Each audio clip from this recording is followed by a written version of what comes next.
L'orgueil est la mère de tous les vices. Et c'est pourquoi notre Seigneur Jésus stimule l'apôtre Saint Jacques à devenir humble et un serviteur dans son royaume.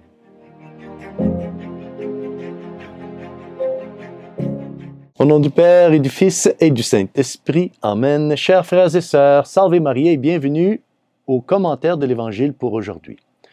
Aujourd'hui, nous célébrons la fête de l'apôtre Saint Jacques. Saint Jacques fut l'un des premiers apôtres à être choisi pour suivre le Seigneur.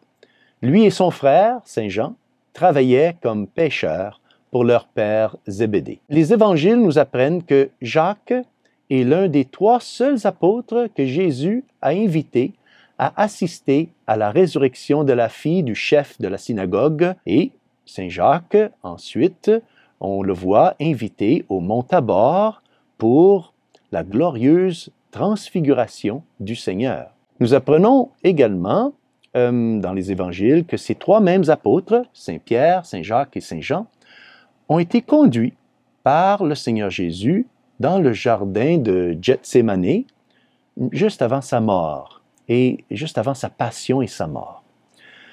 Dans l'évangile d'aujourd'hui, qui nous est présenté par Saint Matthieu, chapitre 20, versets 20 à 28, nous apprenons que la mère de Jacques et de Jean demande à Jésus une place privilégiée, une place d'honneur dans son royaume.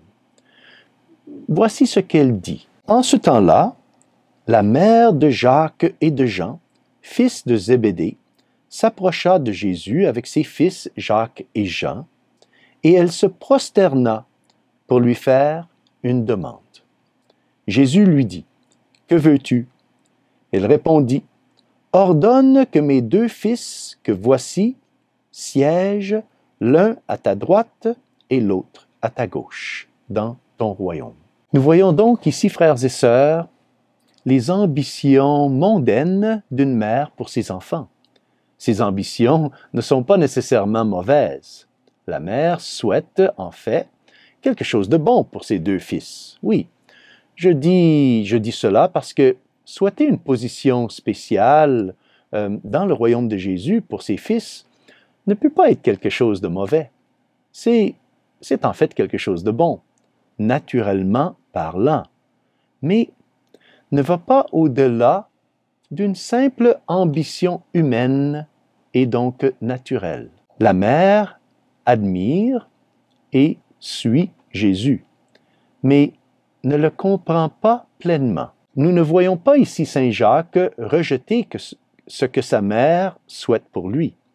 Saint Jacques semble, accepter la demande de sa mère pour lui et pour son frère, avoir une première place dans le royaume de Dieu. Nous, frères et sœurs, nous faisons parfois la même chose.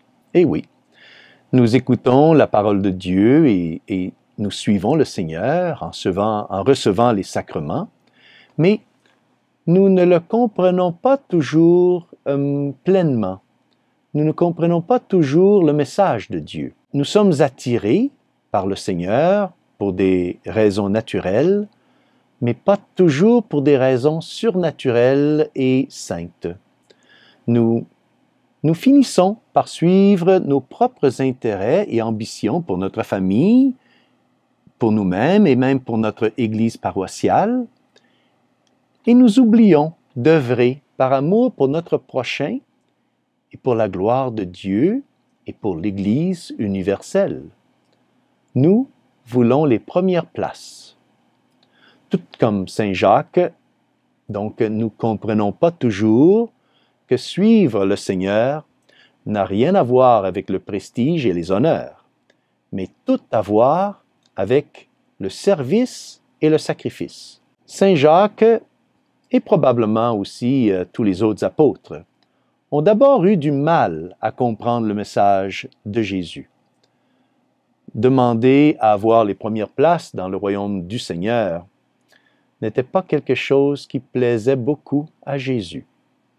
Écoutons la suite de l'Évangile. Jésus les appela et dit, « Celui qui veut devenir grand parmi vous sera votre serviteur, et celui qui veut être parmi vous le premier sera votre esclave.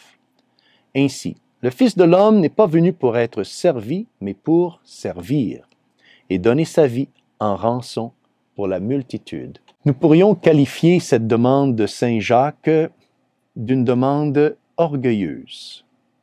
Et l'orgueil est la mère et la reine de tous les vices, comme nous l'enseigne Saint Grégoire le Grand. Mais Saint Jacques a finalement appris à être humble par le service et l'obéissance.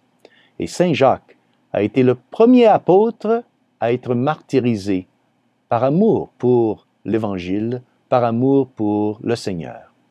Saint Jacques est un exemple pour nous tous, car il nous montre que même si nous ne réussissons pas au début, nous pouvons réussir à la fin. Demandons donc à la Sainte Vierge de toujours nous rappeler que dans le royaume de Dieu, ce qui compte vraiment, ce n'est pas l'endroit où nous sommes assis, mais la façon dont nous servons.